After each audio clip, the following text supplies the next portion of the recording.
Hello everyone, मैं निशा शर्मा स्वागत करती हूं आपका हमारे यूट्यूब चैनल एपीसी एकेडमी पर। आज हम आपके लिए लेके आए हैं समास के कुछ इंपॉर्टेंट क्वेश्चन।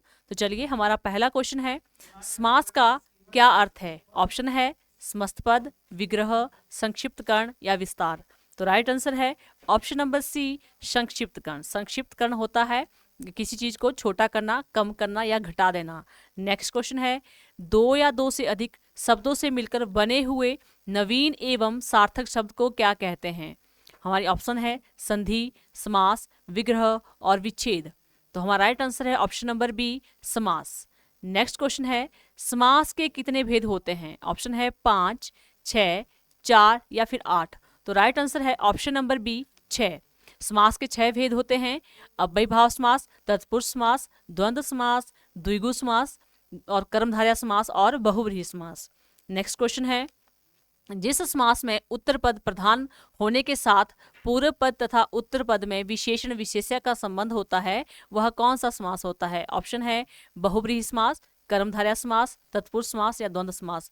तो राइट आंसर है ऑप्शन नंबर बी, कर्मधारय समास। कर्मधारय समास वो समास होता है जिसका उत्तर पद प्रधान होता है तथा पूर्व पद में विशेषण या उपमान होता है और उत्तर पद में विशेष्य या उपमेय होता है।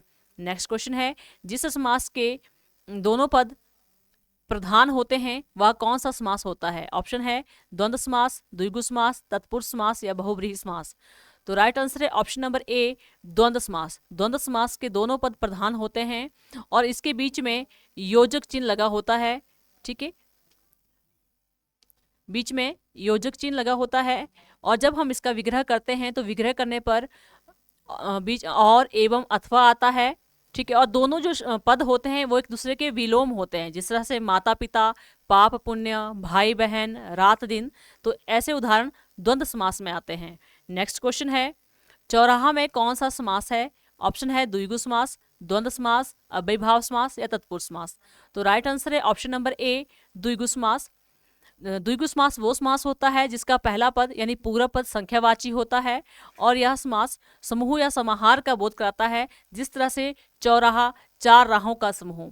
नेक्स्ट क्वेश्चन है, पदों की प्रधानता के आधार पर समास कितने प्रकार के होते हैं? ऑप्शन है 4, 3, 2 या फिर 6। तो हमारा राइट आंसर है ऑप्शन नंबर ए, 4। पद की प्रधानता के आधार पर समास 4 तरह के होते हैं: अव्ययीभाव समास, तत्पुरुष समास, द्वंद्व समास और बहुव्रीहि समास। कर्मधारय समास और द्विगु समास तत्पुरुष समास के उपभेद माने जाते हैं। नेक्स्ट क्वेश्चन है, प्रतिदिन में कौन सा समास है? ऑप्शन है अव्ययीभाव, द्वंद्व, तत्पुरुष या इनमें से कोई नहीं। तो राइट आंसर है ऑप्शन नंबर ए, अव्ययीभाव समास।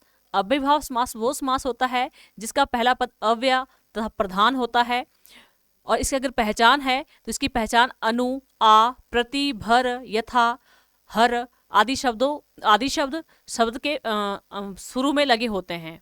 नेक्स्ट क्वेश्चन है, विभक्तियों के नामों के अनुसार तत्पुरुष समास के कितने भेद होते हैं? ऑप्शन है 6, 7, 8 या फिर 5। तो हाँ, राइट आंसर है ऑप्शन नंबर ए, 6। कारक की विभक्तियां 8 होती है, लेकिन समास के तत्पुरुष समास में 6 ही विभक्तियों का प्रयोग होता है। कर्ता और संबोधन विभक्ति से समास नहीं बनता है। कर्म से लेकर के अधिकरण तक जो विभक्तियां होती है उनसे ही तत्पुरुष समास बनता है। नेक्स्ट क्वेश्चन है, जिस समास के पूर्व पद में निषेध सूचक या नकारात्मक शब्द लगे हों उसे क्या कहते हैं? ऑप्शन है द्वंद्व, द्विगु, कर्मधारय या न्य। नेक्स्ट इसका राइट आंसर है ऑप्शन नंबर डी, न्य समास। जिस तरह से अधर्म, तो इसके पूर्व पद में अ लगा है, अधर्म, अनावश्यक, अज्ञान, ऐसे शब्द किस में आते हैं? वो आते हैं न्य समास में। नेक्स्ट क्वेश्चन है, समास रचना में कितने पद होते हैं? ऑप्शन है 2, 3, 4 या फिर 5। तो राइट आंसर है ऑप्शन नंबर ए, 2। समास रचना में प्राय 2 पद होते हैं, एक होता है पूर्व पद और दूसरा उत्तर पद। जिस तरह से हमारे पास है पूजा घर, तो अगर पूजा घर, पूजा जमा घर, पूजा पूर्व पद है और घर उत्तर पद है, और जब हम इसका विग्रह करेंगे तो पूजा के लिए घर, इसका समास विग्रह हो जाएगा। नेक्स्ट क्वेश्चन है, हाथों हाथ में कौन सा समास है? ऑप्शन है तत्पुरुष, अव्ययीभाव, द्वंद्व या कर्मधारय। तो राइट आंसर है ऑप्शन नंबर बी, अव्ययीभाव समास। नेक्स्ट क्वेश्चन है, आजीवन का विग्रह कीजिए। ऑप्शन है जीवन से पहले, जीवन भर, जीवन तक या जीवन के बाद। तो राइट आंसर है ऑप्शन नंबर बी, जीवन भर। नेक्स्ट क्वेश्चन है, जिस समासिक शब्द के दोनों पद अप्रधान हो तथा तीसरा पद प्रधान हो वह कौन सा समास होता है? राइट आंसर हो हमारी ऑप्शन है बहुब्रीहि समास, तत्पुरुष समास, द्वंद्व समास या द्विगु समास। तो राइट आंसर होगा ऑप्शन नंबर ए, बहुब्रीहि समास। नेक्स्ट क्वेश्चन है, चंद्रशेखर का समास विग्रह कीजिए। हमारी ऑप्शन है, चंद्र है शिखर पर जिसके, चंद्र है जिसका नाम, चंद्र के समान है जो, चंद्र जैसा है जो। तो राइट आंसर होगा ऑप्शन नंबर ए, चंद्र है शिखर पर जिसके। तो ये थे हमारे आज के क्वेश्चन। Thanks for watching. अगर आपको हमारी वीडियो पसंद आई तो प्लीज़ वीडियो को लाइक करें, शेयर करें और चैनल को सब्सक्राइब करें। Thank you.